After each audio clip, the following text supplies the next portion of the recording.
সদিশ আৰু সঠিক আৰু দূৰদৰ্শী নীতি আৰু পদক্ষেপৰ কাৰণে অসমত দীৰ্ঘ সময় তেতিয়া স্থায়ী শান্তিৰ প্ৰতিষ্ঠা হৈছে ই অসমৰ উন্নয়নৰ কাৰণে ই এক আমাৰ কাৰণে এটা উল্লেখযোগ্য কথা আৰু গুৰুত্বপূৰ্ণ বিষয় আজি অসমখন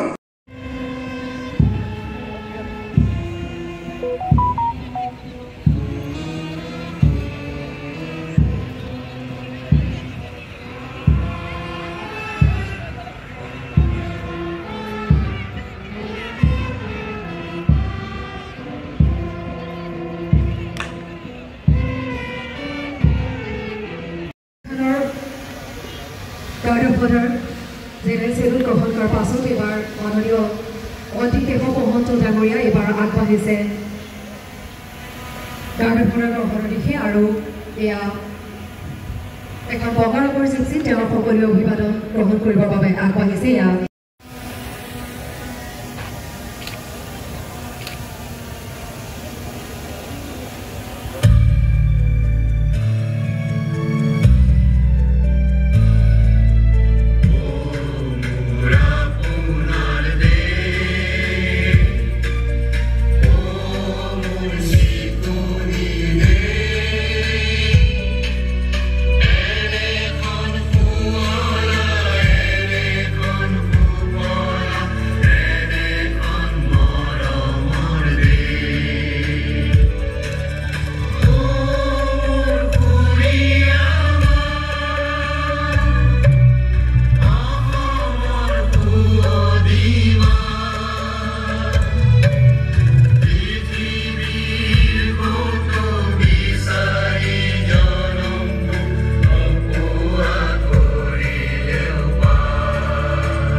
विश्राम दे दें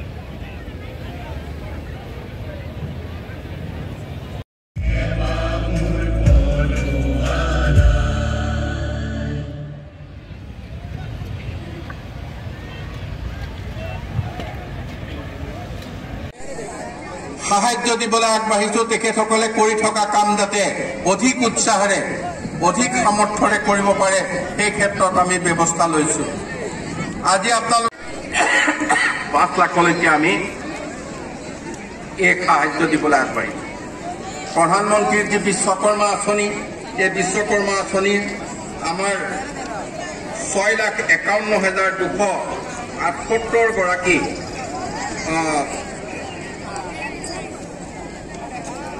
পৰম্পৰাগত কাৰিকৰ হস্তশিল্পী আজি আমি ৰাজ্যখনৰ গুৱাহাটী হৈছে আমাৰ দিছপুৰ হৈছে ৰাজধানী আৰু গুৱাহাটীত আজি যিটো যান জোঁটৰ ব্যৱস্থা বা আমি যিটো পৰিৱেশ পাইছো তাৰ কাৰণে গুৱাহাটী মহানগৰক আজি ব্ৰহ্মপুত্ৰৰ উত্তৰ পাৰে দৰং জিলাকে সংযোগ কৰি এটা বৃহৎ ৰিং ৰোড কৰিবলৈ ঠিক কৰা হৈছে। ঠিক আছে, যিসকলে চাকৰি পালে যিসকলে নেপালে তেওঁলোকৰ কাৰণে মুখ্যমন্ত্ৰীৰ আত্মনিৰ্ভৰশীল অসম অভিযান অহাকালি পৰহিৰ পৰা আপোনালোক সকলোতে ইয়াত যিসকলে আবেদন কৰিছিল সেইসকলৰ ইণ্টাৰভিউ হ'ব। ইয়াত ইণ্টাৰভিউ হোৱাৰ পিছত ভাৰত চৰকাৰে ইয়াক মঞ্জুৰ কৰিছে আৰু এই মঞ্জুৰ কৰাৰ পিছত আমাৰ এইটো এটা অসমৰ ইতিহাসত এটা বৃহৎ উন্নয়ন।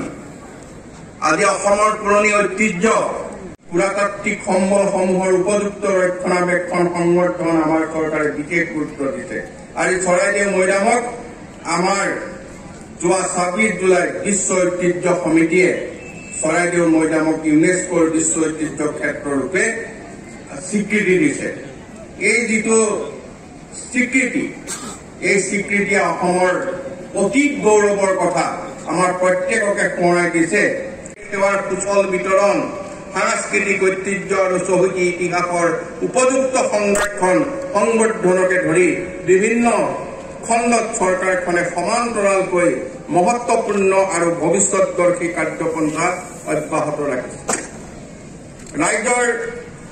ৰাজ্যখনৰ ক্ষীপ্ৰ উন্নয়ন আৰু জনসাধাৰণৰ সৰ্বাংগীন কল্যাণৰ বাবে সমাজত শান্তিৰ ৰাজ্যৰ ঠাইলৈ উন্নতি কৰিবলৈ নিৰন্তৰ আন্তৰিক প্ৰয়াসত ব্ৰতী হৈ আছে। প্ৰবল ইচ্ছা শক্তি আৰু কৰ্মোদ্যমৰ অধিকাৰী মুখ্যমন্ত্ৰী ডাঙৰীয়াৰ গতিশীল নেতৃত্বত চৰকাৰখনে এখন প্ৰকৃত জনকল্যাণকামী চৰকাৰৰ ভূমিকাত অৱতীৰ্ণ হৈছে। বিগত ৩৮টা মাহ আমি আমাৰ চৰকাৰে গ্ৰহণ কৰা সিদ্ধান্ত আৰু কাৰ্যব্যৱস্থাসমূহে সমাজৰ প্ৰতিটো শ্ৰেণী তথা অংশৰ লোককে স্পৰ্শ কৰিছে। ৰাজ্যখনৰ আন্তঃগাঁথনিৰ ব্যাপক উন্নয়ন, সামাজিক নেটৱৰ্ক